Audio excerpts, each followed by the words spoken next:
Eu te darei por tua herança os povos todos. Salmo 2. Um bom dia.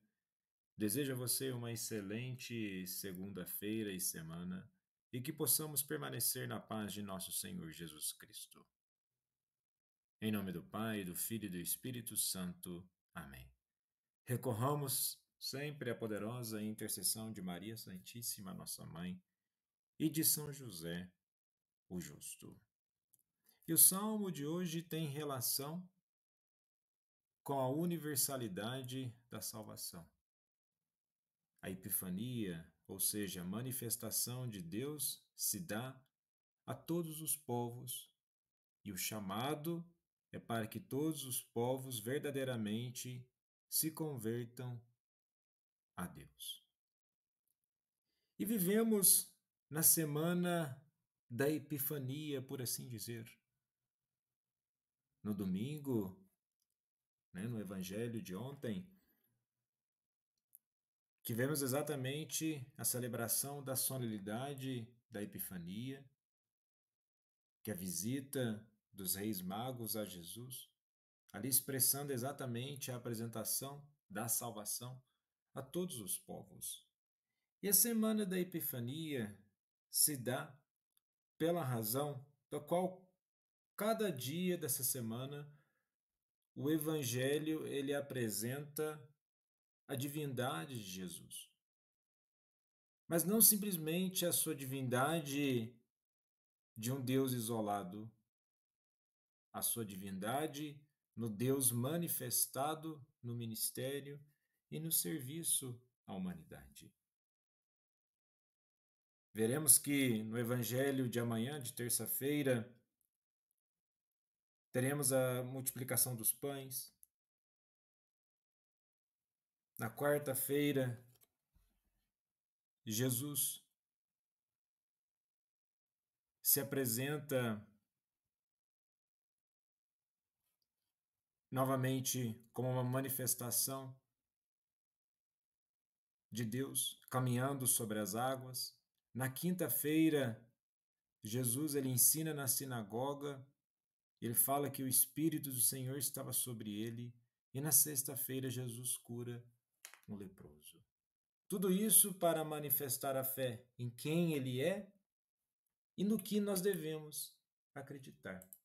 E nesse sentido, na primeira leitura de hoje, na primeira carta de São João, capítulo 3, dos versículos 22 ao 24, trata exatamente da fé. Mas não simplesmente numa fé que nós devemos mentalizar, mas algo que deve nos convencer e também nos fortalecer nos nossos pedidos de oração. E está assim: e tudo o que pedimos dele recebemos, porque guardamos os seus mandamentos e fazemos o que é agradável a ele.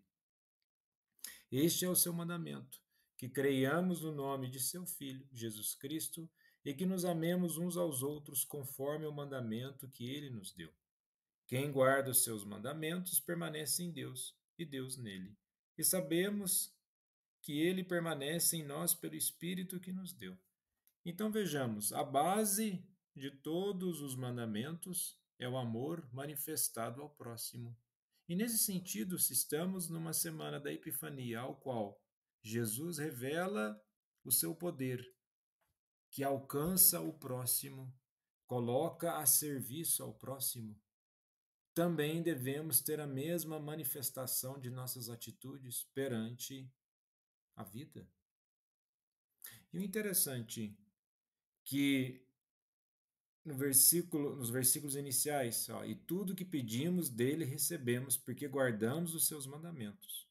Ou seja, tem uma conexão entre oração e obediência. Temos aqui um ensinamento que nossas orações são atendidas quando vivemos em conformidade com a vontade de Deus, guardando os seus mandamentos.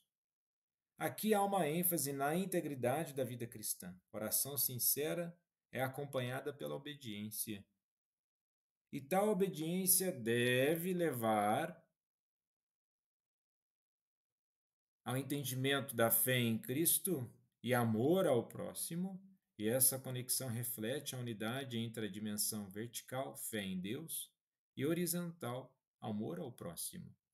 E a ideia de permanecer em Deus é característica de João. A presença de Deus é experimentada pelo Espírito Santo que habita em quem vive na obediência e no amor. E nessa beleza, essa grandeza de vida que podemos experimentar no nosso dia a dia, devemos entender que a fé, ela vai nos abastecer, mas não a fé daquilo que nós achamos. O importante é o Espírito Santo, que é ele que vai testificar sobre Cristo e ecoa o que Jesus ensinou em João 14, versículo 26, ou João 16, versículo 13.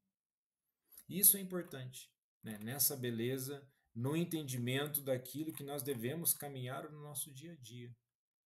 Por mais que tenhamos dificuldade, é preciso permanecer na fé. E no Evangelho de hoje, em Mateus capítulo 4, dos versículos 12 ao 17 e dos versículos 23 ao 25, ainda aponta para a dimensão universal da salvação de Jesus e também na manifestação da sua divindade. Lembrando que a sua divindade se colocar a favor do próximo. Nós temos isso no versículo 24. E Jesus os curava, ou seja, curava todos os doentes que sofriam de diversas enfermidades e tormentos, endemoniados, epiléticos e paralíticos. Então, todos esses eram curados. Mas devemos entender aqui o interessante. Jesus, ele deixou Nazaré e foi morar em Cafarnaum, que fica às margens do mar da Galileia, ou seja, Jesus se desloca, se colocando em missão. Interessante que no versículo 14 menciona no território de Zabulon e Neftali. Mas por qual razão há menção disso? O que tem nesses territórios? Nós temos primeiramente um deslocamento. Jesus sai do centro daquele eixo religioso de Jerusalém e ele faz ali a sua peregrinação, a sua caminhada em outros territórios de Israel. E as tribos de Zabulon e Neftali têm uma importância teológica e simbólica profunda na narrativa bíblica. Elas aparecem frequentemente em contextos de promessa, juízo e restauração, culminando em seu papel escatológico, ou seja, na finalidade das coisas no Novo Testamento, particularmente em Mateus 4, dos versículos 12 ao 16. Vejamos que Zabulon, filho de Lia, em Gênesis 30, dos versículos 19 ao 20, seu território ficava ao norte, e Neftali, filho de Bila, serva de Raquel, em Gênesis 3, dos versículos 7 ao 8, sua terra também estava ao norte.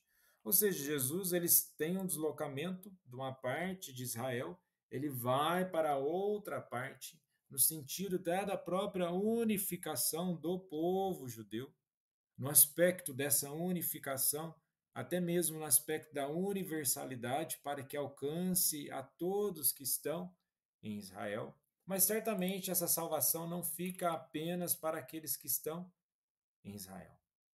E o reino de Deus, ele está presente em Jesus. No versículo 17, daí diante Jesus começou a pregar dizendo: convertei-vos porque o reino dos céus está próximo. Nós podemos ver em duas perspectivas. O reino de Deus se trata do próprio Jesus, que está se manifestando aos povos, e nesse sentido, de tudo que ele manifesta é uma manifestação para levar à conversão. E devemos entender também no sentido escatológico que o reino de Deus ele está próximo, pois haverá a finalidade de todas as coisas. Mas primeiramente, vamos olhar para o presente. Estamos esperando a manifestação de Deus em nossas vidas? Estamos buscando uma verdadeira conversão ao reino de Deus? Aproveitando a presença de Jesus nos seus ensinamentos, para que então possamos viver uma forma de esperança mais convicta no nosso dia a dia. Jesus, manso e humilde de coração, fazei o nosso coração semelhante ao vosso.